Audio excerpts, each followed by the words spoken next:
नमस्कार, सुप्रभात news MP के संध्या समाचार में आपका स्वागत है। खबर को शुरू करने से पहले आप सभी से निवेदन है कि इस वीडियो को लाइक करके चैनल को सब्सक्राइब जरूर करें। तो चलिए शुरू करते हैं आज शाम की मुख्य खबरें। इन नियमों के तहत होगी अनुकंपा नियुक्ति, विभाग ने जारी किया आदेश, आश्रितों को मिलेगा लाभ। केंद्र सरकार द्वारा अनुकंपा नियुक्ति के नियम में बदलाव किए गए हैं, जिसके लिए संशोधित नियम और दिशा निर्देश जारी किए गए हैं। इस संबंध में अनुकंपा के आधार पर नियुक्ति के लिए इन नियमों का पालन अनिवार्य होगा। साथ ही संचार विभाग द्वारा जारी इस आदेश के तहत ही आश्रितों को अनुकंपा नियुक्ति प्रदान की जाएगी। अधोहस्ताक्षरी को उपयुक्त विषय का उल्लेखन करने और यह कहने का निर्देश हुआ है कि दूर संचार विभाग में अनुकंपा के आधार पर नियुक्ति के संबंध में निम्नलिखित निर्णय लिए गए हैं। केंद्रीय कृषि मंत्री नरेंद्र सिंह तोमर ने मतदान कर जनता को दिया ये संदेश। ग्वालियर में नगरीय निकाय चुनाव 2022 के मतदान करने का सिलसिला शुरू हो चुका है। मतदान केंद्र पर सुरक्षा के भी कड़े इंतजाम किए गए हैं और सुबह से ही लोग मतदान करने के लिए पोलिंग बूथ पर पहुंचने लगे हैं।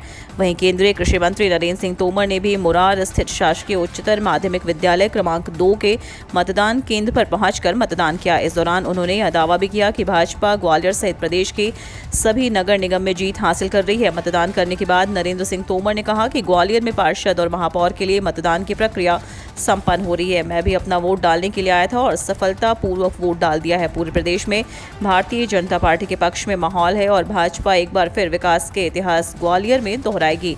आगे मंत्री तोमर ने कहा कि जैसे जैसे लोग अपने कामों से फ्री होंगे वैसे वैसे मतदान करने के लिए आएंगे। एमपी नगरीय निकाय चुनाव कई जगह ईवीएम खराब, पोलिंग बूथ पर महिला की मौत। मध्य प्रदेश में आज नगरीय निकाय चुनाव के लिए प्रथम चरण की वोटिंग सुबह 7 बजे जारी है। प्रथम चरण में 44 जिलों में 11 नगर निगम, 36 नगर पालिका परिषद और 86 नगर परिषद में मतदान होगा। इसके लिए कुल 13,148 मतदान केंद्र बनाए गए हैं। इनमें से 3,296 मतदान केंद्र संवेदनशील हैं।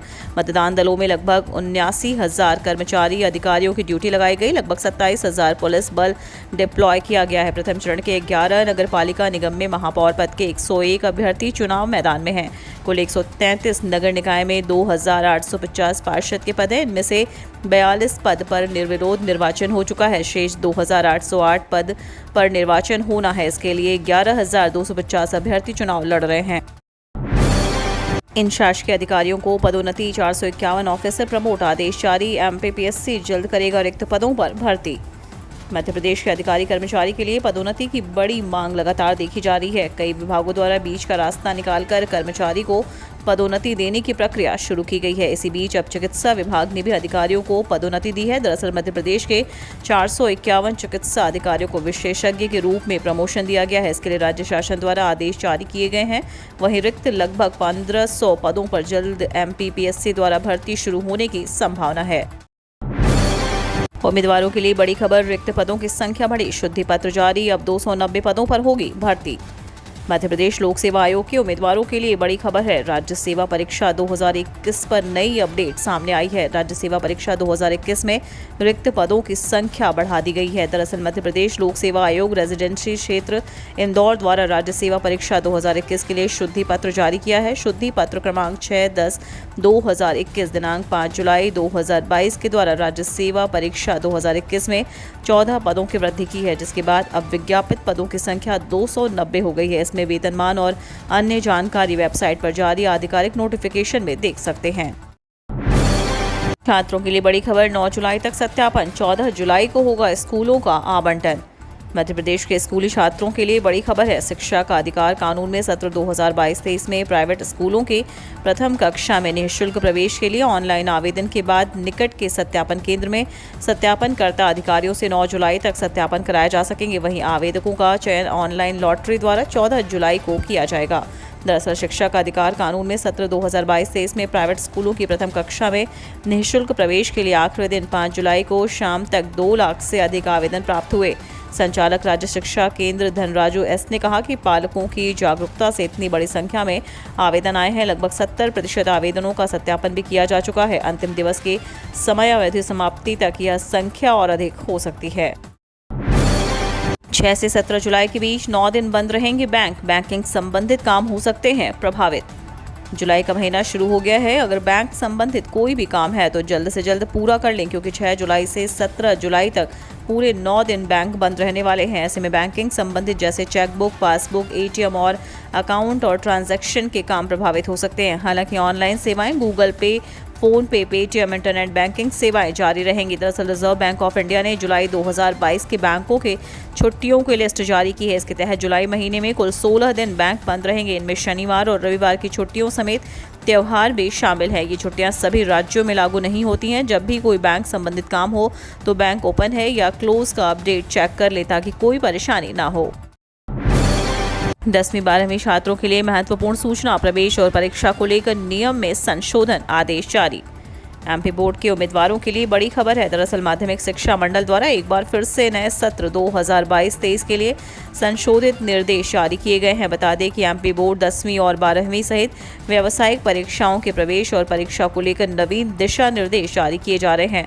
5 जुलाई को जारी हुए निर्देश के मुताबिक सभी संस्थानों को आदेश की कार्यवाही सुनिश्चित करने के विशेष निर्देश प्रदान किए गए हैं। जानकारी के मुताबिक माध्यमिक शिक्षा मंडल द्वारा परीक्षा नियंत्रक के हस्ताक्षर से आदेश क्रमांक 2508 जारी किए गए। इस आदेश के मुताबिक सभी छात्रों को भाषा विषय में हिंदी और अंग्रेजी लेना अनिवार्य किया गया है। इसके अलावा शेष भाषा में वो तृतीय भाषा के रूप में किसी एक भाषा का चयन कर सकेंगे। कर्मचारियों के लिए अच्छी खबर, 49,000 तक बढ़ सकती है बेसिक सैलरी। केंद्रीय कर्मचारियों के लिए बड़ी खबर है। आज कर्मचारियों के फिटमेंट फैक्टर पर फैसला हो सकता है। ताजा मीडिया रिपोर्ट्स के अनुसार न्यूनतम बेसिक सैलरी बढ़ाने की मांग को लेकर आज बुधवार को कर्मचारी यूनियन के केंद्र की मोदी सरकार से बातचीत हो सकती है। इसके लिए एक समिति बनाकर ड्राफ्ट तैयार किया जा सकता है। इसके बाद इस संबंध में अगस्त से पहले एक बैठक हो सकती है जिसमें फिटमेंट फैक्टर बढ़ाने पर मुहर लगाई जा सकती है। ताजा मीडिया रिपोर्ट्स की माने तो आज पीएम मोदी की अध्यक्षता में कैबिनेट बैठक होनी है जिसमें फिटमेंट फैक्टर पर चर्चा हो सकती है। वर्तमान में कर्मचारियों को 2.57 फिटमेंट फैक्टर मिल रहा है और कर्मचारियों को इसे 3.68% तक बढ़ाने की मांग कर रहे हैं। संभावना है कि अगस्त से पहले केंद्रीय कर्मचारियों का फिटमेंट फैक्टर बढ़ाया जा सकता है। अगर ऐसा हुआ तो 52 लाख कर्मचारियों को लाभ मिलेगा और बेसिक सैलरी में 18,000 से बढ़कर 26,000 हो जाएगी। उम्मीदवारों के लिए महत्वपूर्ण सूचना, डुअल डिग्री कोर्स पर आई बड़ी अपडेट। एक तरफ जहां यूजीसी द्वारा डुअल डिग्री को लेकर बड़ी घोषणा की गई थी, वहीं अब जेएनयू की अकादमी परिषद ने बीटेक एमटेक में दोहरी डिग्री कार्यक्रम से छात्रों को बाहर निकलने के विकल्प को मंजूरी दी है जिसका फायदा लाखों छात्रों को मिलेगा। यह सुविधा अब उन छात्रों के लिए उपलब्ध है जिन्हें 2018-19 बैच से 4 वर्षीय बीटेक, 1 वर्षीय एमटेक एमएस कार्यक्रम में प्रवेश दिया गया है। निर्णय अकादमी परिषद की 160वीं बैठक में लिया गया जो विश्वविद्यालय का मुख्य शैक्षणिक प्राधिकरण है और राष्ट्रीय शिक्षा नीति 2020 के अनुरूप है। वहीं क्रेडिट की आवश्यकता के संदर्भ में कार्यक्रम और बीटेक डिग्री प्रदान करने के लिए सीजीपीए, एफजीपीए मान्य थे। लाखों छात्रों को इससे बड़ा फायदा होगा। वहीं नई नीति के तहत 3 वर्षीय और 4 वर्षीय ग्रेजुएशन पाठ्यक्रम में छात्र कहीं भी बाहर निकलने का विकल्प चुन सकते हैं। मामले में उप रजिस्ट्रार मनोज कुमार मनु ने स्पष्ट किया कि जिन छात्रों ने सफलतापूर्वक अपने बीटेक डिग्री पूरी कर ली है वो पाठ्यक्रम से बाहर निकलने के लिए स्वतंत्र होंगे।